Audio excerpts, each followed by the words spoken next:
मन में यदि कोई वासना रखोगे तो पुनर्जन्म तुम्हारा निश्चित हो गया है। अगर कोई भी वासना है आपका जन्म होगा। कोई वासना रहने ना पावे नहीं तो अगला जन्म हो जाएगा, बड़ा निकृष्ट भी हो सकता है। हम एक बहुत बड़े महात्मा की बात बता रहे हैं। बाबा कह रहे हैं जब हम राम घाट में रहते थे गंगा की, तो एक बड़े अच्छे महात्मा वहां थे। उन्होंने एक अपनी कुटिया बना रखी थी। एक दिन उनके कोई बड़े धनी मानी भगत आए और सोने की कई मुहरें चरणों में रखी, भेंट में रखी। उन्होंने सोच करके ले लिया कि संत भंडारा करेंगे और गीता जी के एक बस्ते में बांध कर रख दिया। वस्त्र को आवेष्टित करके ग्रंथ को जब रखा जाता है तो उसे बस्ता कहते हैं। उसी में वो स्वर्ण की मुद्राएं रख दी, मोहरें। सोचा कि कभी समय आएगा तो हम भंडारा कर देंगे। कुछ संतों ने उनसे कहा चलो तीर्थ यात्रा करने बद्री नारायण चलते हैं।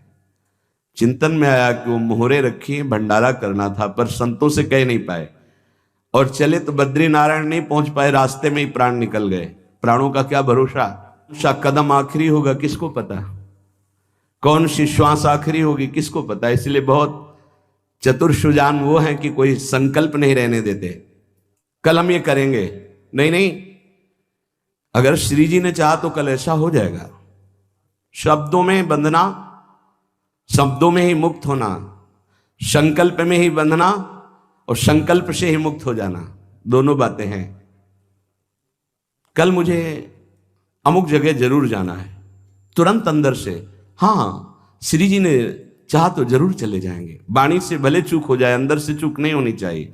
तत्काल आराध्य देव को बीच में लो, नहीं फंस जाओगे। एक बार भी आराध्य देव को बीच में नहीं लिया, रास्ते में प्राण निकल गए। चिंतन चल रहा था कि लौट के आएंगे तो स्वर्ण मुद्राएं जो रखी उनको बेच करके फिर भंडारा करें। सदिच्छा भी नहीं रखनी, ये बहुत सूक्ष्म विषय है। अब उनका शरीर छूट गया। शरीर जब छूट गया तो शरीर की अंतिम क्रियाएं हुई जो संत की होती। 16 दिन बाद कुछ संतों को प्रसाद पवाया गया। महीना व्यतीत हुआ महाराज की कुटिया की जो सेवा सफाई में, तो बस्ता एक ऊंचे पे दिखाई दिया।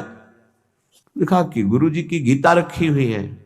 कोई बात नहीं है, कभी समय आएगा तो पढ़ेंगे, गुरु जी की गीता है।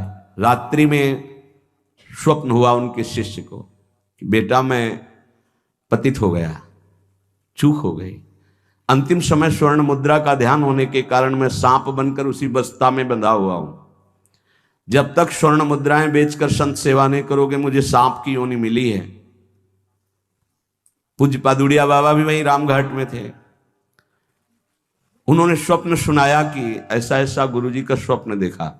तो सब संत एकत्रित हुए, सबके सामने जे ही बस्ता खोला गया सही नवीन अवस्था का सर्प फड़काड़ के खड़ा हो गया। स्वप्न सच्चा निकला, क्योंकि वो आदेश हुआ था गुरु जी का। वो एक स्वप्न नहीं था, वो एक आदेश था। इसलिए सब संतों को एकत्रित किया था कि ऐसा कुंडली मारे फन काढ़े उन्हीं स्वर्ण मुद्रा के ऊपर वही महात्मा जी, क्योंकि स्वप्न में बता चुके थे। उस वस्त्र में देखा गया कोई छिद्र नहीं था जिससे सर्प घुसकर पहुंच सके स्वर्ण मुद्रा तक, क्योंकि कई लपेट होते हैं बस्ता में।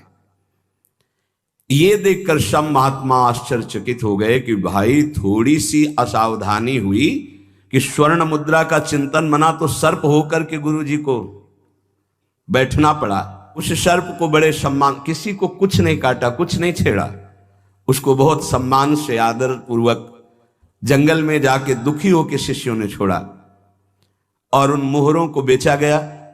संत भंडारा हुआ, उनकी जो ही वासना की पूर्ति हुई, ये वासना बन गई थी, तो ही शरीर छूटा उनका और अपनी गति को प्राप्त हुए। इसलिए उपासक, ये सद्वासना थी।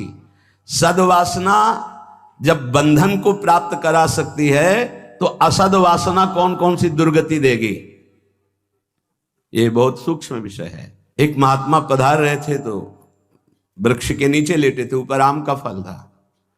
पके हुए आम के फल में दृष्टि चली गई अंतिम समय, तो उसी में कीड़ा बनकर आम के पेड़ में आए। शिष्य समर्थ थे, उनको ध्यान के द्वारा जब पता चला तो उन्होंने फिर भजन बल से अपने गुरु जी का उद्धार किया। कई बार ऐसा देखा गया है कि शिष्य के द्वारा गुरु को भगवत साक्षात्कार होता है। सुतीक्ष्ण जी को पहले से ठाकुर जी का साक्षात्कार हुआ, साथ लेकर फिर अपने गुरु जी के पास साक्षात्कार करवाने प्रभु को गए। बड़ी महिमा है भजन की। गुरु प्रदत्त भजन से बड़ी सामर्थ्य शिष्यों में जागृत हो जाती है। विश्वास करो, विश्वास करो, बाबा 2 बार कह रहे हैं। जो कह रहे हैं उस पर विश्वास करो। कोई वासना मत रहने दो, ढूंढ ढूंढ करके वासना को नष्ट कर दो। तुमसे ना नष्ट होती हो तो गुरुजनों के सामने रख दो, प्रभु के सामने रख दो। प्रभु इस वासना को नष्ट कर दो। देख लो, भंडारे की वासना ने सांप बना दिया, मृग की वासना ने मृग बना दिया, हिरन बना दिया। हमारी इतनी वासना है, हमारा क्या होगा? कभी विचार किया है अंदर बैठ के? कितनी बाजार लगी वासना की। ये सब वासनाएं कट जाएंगी यदि एक सूत्र रख लो, श्री जी की इच्छा। ऐसा करेंगे, हाँ, श्री जी की इच्छा से, अंदर से ऐसा, हाँ, प्रियाजू की जैसी इच्छा। वो तुम्हें बांध ही नहीं पाएगी कोई वासना, क्योंकि प्रिया जो प्रधान हो गई है। उपासक प्रभु को भूल जाता है। जब कोई वासना होती तो अपना ऐसा अंधकार पैदा करती है कि प्रभु को भूल जाता। जैसे भरत जी भूल गए, जिन प्रभु के स्मरण में बाधा ना पड़ जाए, राज रानी, राजपुत्र और राज्य का त्याग कर दिया। वही हिरन की बाधा को कैसे स्वीकार कर लिया कि प्रभु का विस्मरण हो रहा है, प्रभु की सेवा छूट रही हो, हिरन के दुलार में घूम रहे हैं, हिरन बनना पड़ा। बहुत सावधान। अगर हम सब सावधानी पूर्वक उपासना करें तो इसी जन्म में हम जीवन मुक्त हो जाएं। जो किसी की माला चुरा लेता है उसकी कभी आध्यात्मिक उन्नति उससे नहीं हो सकती। गुरु जी की ऐसी ही वीडियो देखने के लिए मेरे चैनल को लाइक, शेयर एंड सब्सक्राइब करें। राधे राधे।